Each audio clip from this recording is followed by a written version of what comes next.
National Weather Service in Paducah has issued a severe thunderstorm warning for eastern Union County, Illinois, northwestern Pulaski County, Illinois, northwestern Johnson County, Illinois, southwestern Williamson County, Illinois, north central Alexander County, Illinois, until 9:15 p.m.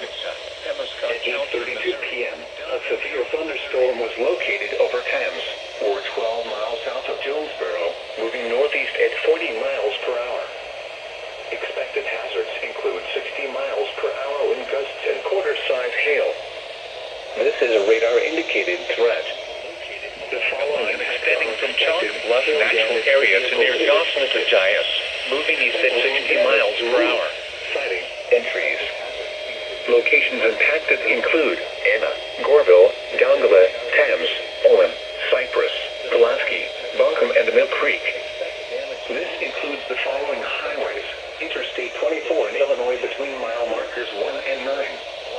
Interstate 57 in Illinois between mile markers 12 and 45. Manila, Repeating, a severe thunderstorm warning has been issued until 9:15 p.m. with Lake State Park, Chalk Bluff Natural Area, Mill, New Bern, and Halls. Union and Williamson. Repeating, a severe Thunderstorm warning has been issued until 9 p.m. for the following counties: Dunklin, Missouri, and Obion, National Weather Service in Tennessee. Paducah has issued a severe The National Weather Service